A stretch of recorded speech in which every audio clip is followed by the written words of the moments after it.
Hey everybody, Shane here, Shoebox Legends. Thanks for joining me for a bit of a hodgepodge video today on the channel. Gonna get to a bunch of awesome cards that I've added to my collection. Some really recently, over the last month or two, others that I've had longer, but none of which I've ever shown here on the channel before. We're gonna span all eras of the hobby: ultra modern, pre-war, vintage, autographed card, buybacks, serial numbered parallels, a little bit of everything in today's video. We're going to start with Panini Prizm of all things. And the card that you see up in the background here is the 2024 Prizm Cool Papa Bell, the man who was so fast that, according to legend, he would hit the light switch when the team was on the road at night and be under the covers by the time the lights went out in the hotel room. So awesome. I love Cool Papa Bell. I love that image. And I am not collecting the entire rainbow of that card. There are a lot of different parallels, but I have tried to focus on a few key cards. And some of these I've shown before. This is the Gold Shimmer, numbered to 7. I have copy 7 of 7. So I love chasing down these kind of scarce, hard to find parallels of this particular card. And then I also had the gold version of that premium box set or Pandora parallel that we saw during the intro. So this is kind of the base version here, numbered to 199. But they did create a gold. You would get just a couple of these in each factory set. The whole set would be these, numbered to 199, but a small handful would be these golds, and these are actually numbered to 4. So I have copy 4 of 4 on the gold as well. And then my favorite copy, and definitely the best one that I have, this made my top 100 countdown not too long ago, the gold vinyl, which is the 1 of 1 equivalent to the Superfractor in the world of Topps. And it is here in cursive right on the back, 1 of 1. So all those cards I've already shown in the past, but the reason I dragged them out today is I landed 2 more that had been on my radar, and it took me a while to track these down. The first one is kind of the one gold parallel that I felt I was missing, and that is the True Gold or the Classic Gold Prizm. These are always numbered to 10 copies, so exceedingly difficult, but I love on just the Classic Gold without any pattern. Just how good the etching comes across. Look at his uniform, just light up there. Just a fantastic photograph. And as I've said so many times now, I just find it infinitely cool that I can get Negro League stars on modern day Panini Prizm cards. And really happy to be one of the 10 potential owners of the Gold Prizm. I have copy 2 of 10 here. And then I have one other Cool Papa Bell. This one is not numbered, but it's even more scarce. Other than the 1 of 1, than probably anything else we've seen here. And every year, Panini does these like super short printed animal parallels. And one that they had in 2024 that I kept my eye out for is the Snakeskin Prizm, I think it's called. So check this out. Again, these are not numbered, but I can tell you I've collected Panini Prizm, especially the last 2 years, very extensively. And these are just incredibly difficult to come by. This is, in fact, the only copy of the Snakeskin Cool Papa Bell Prizm that I have ever seen hit the open market. And I have various saved searches and things like that. But I love the pattern. I'll bring this a little bit closer so you can see the border there. It's just so intricate. You can see the light shining there on the right side. But this pattern just, it looks incredible. Just one of those cards that you kind of have to know. It's not serial numbered, so if you don't have the knowledge on Panini Prizm, you might just think this is a quarter card or just another in a long line of parallels. But I would certainly estimate that the print run on these is under 10, and I wouldn't be surprised if it was even much lower than that. And for example, the golds, which are numbered to 10, I've seen numerous copies of this pop up on eBay over the last year since that set's been released. I have only seen one Snakeskin Cool Papa Bell. So just a really neat kind of niche card there that I wanted to add to that little run of his. And at this point, I think I'm probably done with Cool Papa Bell from that particular Prizm release. I don't feel the need to collect the whole rainbow. I did that with his card the year prior, and I'm going to give myself a pass on that. But there is another player in 2024 Prizm that I was really intrigued by, and ended up with 2 fantastic parallels of his card as well. And he's someone who's been in the news lately, Shoeless Joe Jackson. So check out the image on this card. I love it. I love how the bat extends beyond the border here. Incredible etching again on the uniform. And this is the True Gold, numbered to 10, just like we saw with the Cool Papa Bell. And coincidentally, I also ended up with copy 2 of 10 on the Shoeless Joe, same as the Cool Papa Bell Gold. So didn't do that on purpose. These just do not pop up. You have to take whatever opportunity presents. And when I saw the image on this card, I was just immediately sold. And I'm really, really honored to have scooped one of these up. I may have shown this on the channel before, I don't recall. But to me, this is one of the coolest Shoeless Joe Jackson cards in existence. I don't have the budget to afford like his Cracker Jack or any playing era stuff. And then due to his ban from baseball for so long, he didn't really have cards produced for many, many years. But Prism, props to Panini for getting him in the set in 2024, and happy to have that gold. And the reason I dragged that one back out is because I also landed the snakeskin parallel of Shoeless Joe. And just like with the Cool Papa Bell, this is the only copy of this that I have ever seen hit the open market, and had to scoop it up. It actually is a little bit off center, left to right. If you look at the border here, it's a little thinner on the left side than it is on the right, but sometimes you have to make accommodations based on what you know about a card. And if I waited for a perfectly centered version of this card, it may never come, and it may not even exist. So I scooped this one up, and it's my second Shoeless Joe Prism, and probably the only two that I will end up grabbing. I don't see myself going too far down the rabbit hole, but I'm glad that I got a couple of the tougher ones. And yeah, those two cards look just fantastic side by side. Love Panini Prism and the job that they have done with these retired players, especially over the last 2 seasons.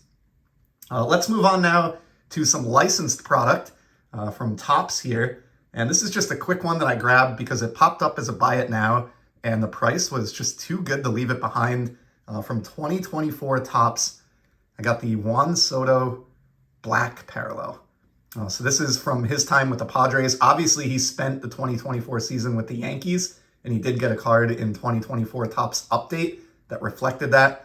So this really reflects his 2023 season with San Diego, which was largely forgettable. Juan has bounced around a bit now, starting with the Nationals, and then with brief stops in San Diego and with the Yankees, and of course now infamously is with the Mets. This is not a card that I was really looking for in particular, but these blacks are tough.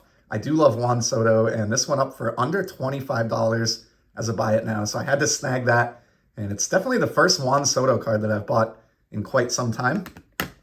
I've got 2 quick hockey cards here, and then we're going to return to baseball, and I promise you it is worth waiting it out until the end, because I'm going to show a pair of cards at the end of the episode that are some of the coolest things that I've been able to track down in a long time. But before we get to that, I have a pair of Ovechkin cards. So I did a large showcase on the man who recently broke Wayne Gretzky's career goal-scoring record, which was thought by many to be untouchable. But I've picked up a couple of new OVs since that video, and they're both from the 2016-17 O-Pee-Chee release. So the first one I have here is the Black Rainbow Foil, which is exactly what it sounds like. Gorgeous card. These have been in O-Pee-Chee for many years now, and they're always numbered to 100, which I love. You can see on the back here, I've got copy 43 of 100. So that's my latest OV. And then to go along with that, from the chromium version of this product, which is O-Pee-Chee Platinum, I got the Red Prism, which is a team color match, obviously for the Capitals. Just a great looking card. Prism is not my favorite technology.